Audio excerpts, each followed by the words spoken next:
Hi there, and welcome to this week's edition of Monday Messages.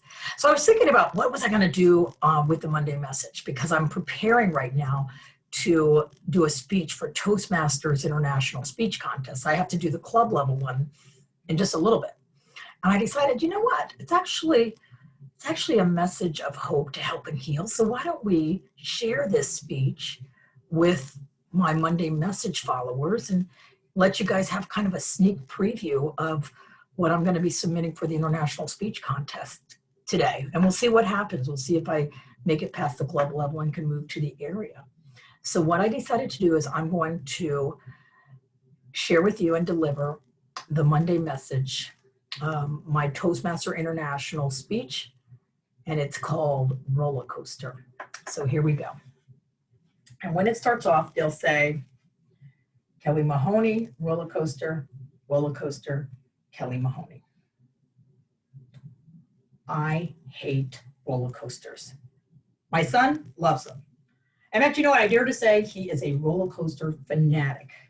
I blame myself. You know, when he was 5, I decided to purchase a Carowinds annual pass. I figured, that'll be fun. We'll ride a few rides at Camp Snoopy, eat some fattening food, and then call it a day. And for the most part, that's how we roll. Until we discovered Lucy's Krabby Cabbies. Now, on the outside, this looks like a perfectly fun little kiddie coaster. However, once you board it, you quickly learn this is a painful ergonomical nightmare, followed off by a big jolt of whiplash at the end. I vowed I would never ride this ride again. My son made no such promise. He rode it over and over and over again. I would stand on the sidelines watching him as he gleefully waved his hands in the air, screaming, "Yeah, baby. Oh, yeah, baby. This is awesome." I chuckled every time. And so it began. As Liam grew older and older, he got taller and taller and braver, so we ventured out into the park to see what other roller coasters were out there. I had no idea there were so many different types of roller coasters. They all have one common goal: to scare the living life out of you. Do you know how many hard fathers it takes to go up that first hill for Fury 325? 2. I can tell you because I've done it. In fact, every now and then I would muster up the courage to ride these death traps. I developed a strategy to help me survive. What I realized was most roller coasters start off cranking you up this big, large hill, stopping you at the top just before plunging you on the steepest, scariest hill of death. I figured if I could survive that first hill, I could make it through the rest of the ride. So here was my survival strategy. First, as we were cranking up that first hill, I would pray. Now, once we made it to the top, I would grasp the lap bar, close my eyes, and scream as we plunged down that first hill of death. And then I would just ride out the rest of the ride with the twists and turns and loop-de-loops until the train pulled safely back into the station, where I would thank God for another day of life. Now, the strategy worked out really well. Little did I know how well it would work, because I was getting ready to board the scariest ride of my life. December 2017, my son starts complaining of headaches. Click. They come from nowhere and they're excruciating. Click, click. The doctors diagnose him with migraines. Click, click, click. They say not to worry unless he wakes up at 3 a.m. screaming. Click, click, click, click, click. He wakes up at 3 a.m. screaming. Click, click, click, click, click, click, click. They say, it's time, let's do an MRI, see what happens. Click, click, click, click, click, click, click.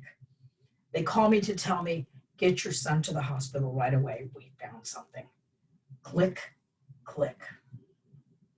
Your son, at the age of 9, has suffered 3 strokes. Grasp the lap bar, close your eyes, and scream.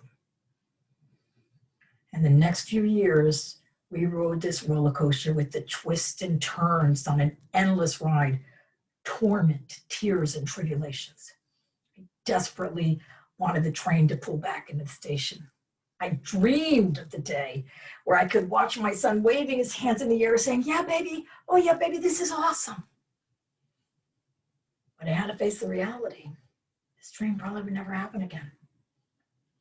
And as tragic as the loss of this dream was for me, it was extremely excruciating for my son.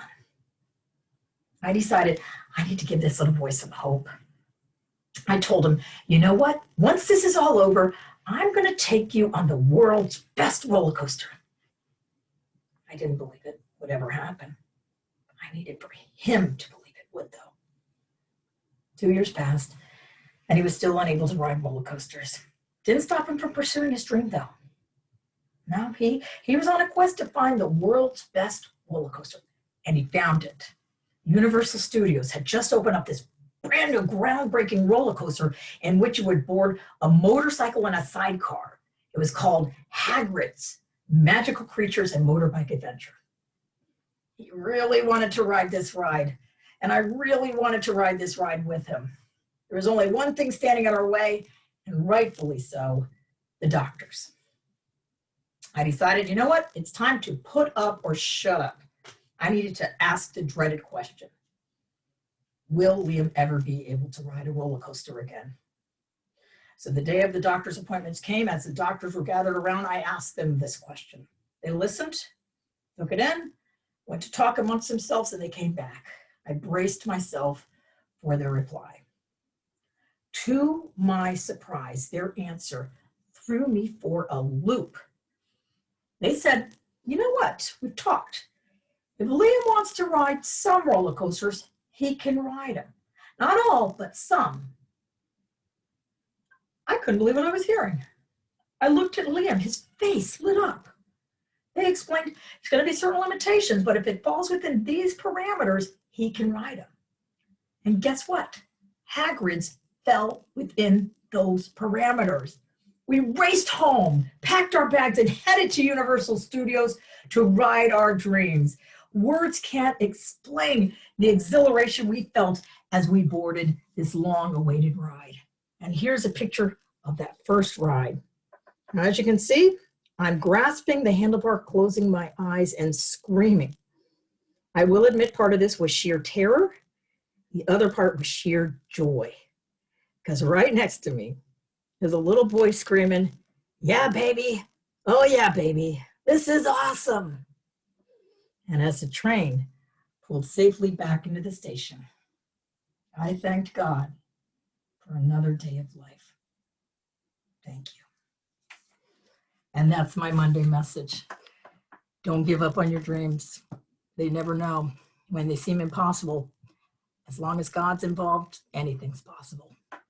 I hope you have a wonderful week, and I'll see you next week on Monday's Messages. Maybe I will be headed to the area, say some prayers. If I make it all the way this year, I think they might go to Paris if it opens up. And I want to go to Paris. Have a great week. We'll see you later. Bye.